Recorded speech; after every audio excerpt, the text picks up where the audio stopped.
কালকে রাইতে এই যে কান ধরে তোবা করছি, আর নিয়ে সাহায্য এগুলো করুন না। 3-4 বছর ধরে তো আপনার কাছে একই কথা, আপনার হাতে কিছু টাকা পয়সা আসলেই আপনি আবার জুয়া খেলতে দৌড় দেন। মাথা ছুঁয়ে কসম করে কই, মদ জুয়া গাঁজা এগুলো সব সার্ভিস।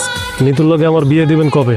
2 মাস সময় দাও, বড় বাড়ি ঠিক করুন লাগবো, হাতে কিছু টাকা পয়সা জমায় তারপর দেখা যাবে। দিলাম 2000 টাকা, গঞ্জে গিয়ে ডাক্তার দেখান যান। ঠিক আছে, 1000 দাও, পরে নাহলে শোধ করে দেবো। কবে যে শোধ করবে আল্লাহই জানে। নাও ফলমূলগুলো নিয়ে চাচারা কাইটা দাও। আব্বার শরীর খারাপ, এই কথা তোমার কে কইছে? ওই যে সকালবেলায় তো চাচা কইল তার শরীরটা খারাপ, গঞ্জে যাইবো ডাক্তার দেখে। এই কথা কয়ে আব্বা তোমার কাছ থেকে টাকা নিছে তাই না? 3000 টাকা নিছে। কেন? তার মানে চাচার শরীর খারাপ না, সে আমার লগে মিথ্যা কথা কইছে। ঠিক জোয়ার আসরে যায় বৈশা পড়ছে, যায় দেখো। কি কাকু, এই দামও জিতবা তো না এইটাও গেছো?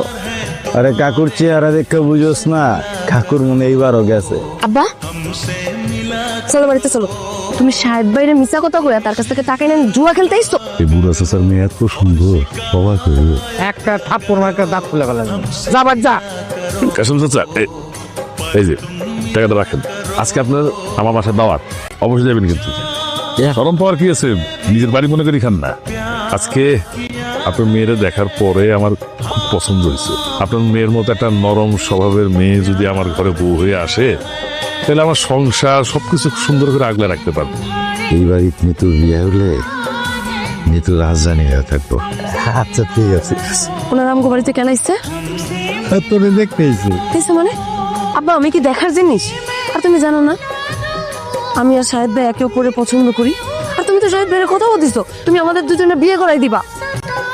কথা তো দিচ্ছি, উঠে তোর দিন। তুমি এখনো না কো এই বাড়ি থেকে চলে যাইতে। চুপ কর, শুনতে পাবো। শুধু গেলে আমার কি থাকে, তুমি চলে যেতে কো। কারা এগুলো? নিতু কারা? এই জন্য পাপি দেখতে আসছি। তুই দেখতে আসছে মানে? চাচা আপনারা কোশ্চেন ওর লাগে আমার বিয়ে করতে হলে এইসব কি? মানে ওই যে ওই তার মানে আপনি নিতুরে অন্য এক জায়গায় বিয়ে দিতেছেন অন্য একজনের লাগে? আপনি জানেন না নিতু আমারে ভালোবাসে, আমি নিতুরে ভালোবাসি।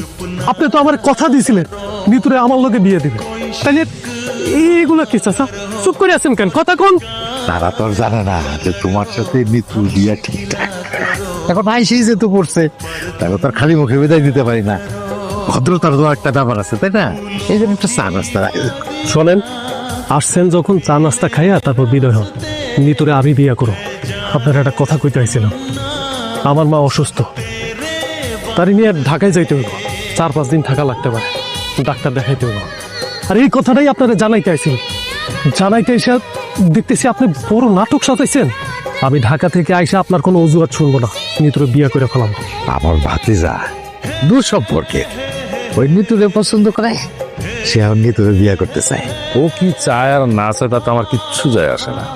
আজকালকার জোয়ান পোলা পাইন, আজকে ওরা ভালো লাগবো, কালকে আরেকজনে ভালো লাগবো, পরশু হয়তো অন্য কারো ভালো লাগবে, কিন্তু বিয়ে হইব বাপের ইচ্ছায়। আপনি রাজি থাকলে আমি আজকে রাত্রের ভিতরে কাজে নিয়ে আসবো। ও তো কালকে ঢাকা চলে যাবে, বিয়ে কোনো ঝামেলা করতে পারবে না। বিয়ের কাবিন 10 লক্ষ টাকা। এই যে ধরেন, এই আপনার আমি 1 লাখ টাকা অগ্রিম দিয়ে গেলাম।